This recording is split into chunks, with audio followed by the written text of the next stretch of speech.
বিচ্ছিন্ন ঘটনায় চলছে ২৩৪টি পৌরসভার ভোট গ্রহণ। চট্টগ্রামের সাতকানিয়ায় নির্বাচনী সহিংসতায় নুরুল আমিন নামের এক যুবক নিহত হয়েছেন।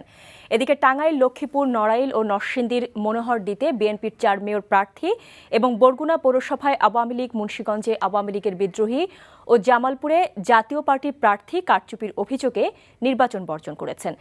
এখন পর্যন্ত পাওয়া খবরে অনিয়মের অভিযোগে সারা দেশে ২১টি কেন্দ্রের ভোট স্থগিত করা হয়েছে। তবে নির্বাচন কমিশন ৭টি কেন্দ্রে ভোট স্থগিতের তথ্য জানিয়েছে। ডেস্ক রিপোর্টে থাকছে বিস্তারিত।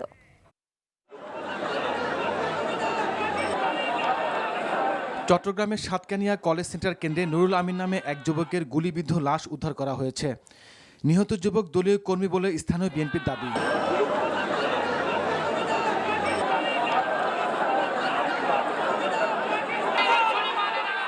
এদিকে সীতাকুণ্ডে সরকারি উচ্চ বিদ্যালয় কেন্দ্রে সকাল 10:30টায় সন্ত্রাসীরা হামলা চালিয়ে ভোট কেন্দ্র দখলের চেষ্টা করে।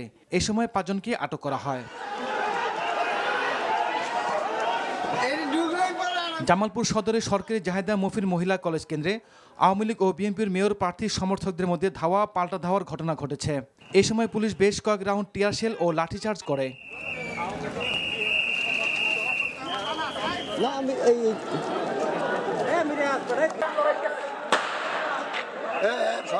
বরগুনা পৌরসভার গগন মেমোরিয়াল মাধ্যমিক বিদ্যালয় কেন্দ্রে একদল সন্ত্রাসী কেন্দ্র দখল করার চেষ্টাকালে কেন্দ্রটি সাময়িক স্থগিত করা হয়।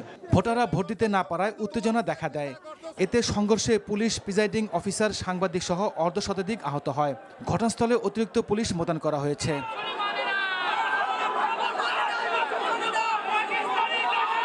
নোয়াখালীর চৌমুহনী পৌরসভার উত্তর নজিরপুর সরকারি প্রাথমিক বিদ্যালয় কেন্দ্রে সন্ত্রাসীরা ভোট কেন্দ্রে ঢুকে ব্যালট বাক্স ভাঙচুর করে এবং কয়েকটি ককটেল বিস্ফোরণ ঘটিয়ে আতঙ্ক তৈরি করে।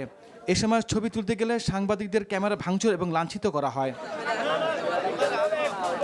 নারায়ণগঞ্জের তারাবু পৌরসভার কান্দাপাড়া সরকারি প্রাথমিক বিদ্যালয় কেন্দ্রে জাল ভোট দেওয়ার সময় এক মহিলাকে আটক করে পুলিশের সোপর্দ করা হয়।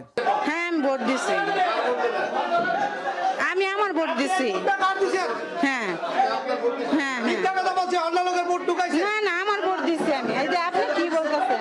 ভোট কারচুপির অভিযোগ এনে নড়াইলের কালিয়া পৌরসভার বিএনপির মেয়র প্রার্থী SM ওয়াহিদুজ্জামান মিলু এবং লক্ষ্মীপুরের রায়পুরে বিএনপির প্রার্থী ABM জিলানী নির্বাচন বর্জন করেছেন।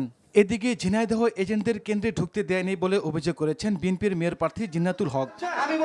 জীবন আহমেদ, NTV নিউজ ডেস্ক।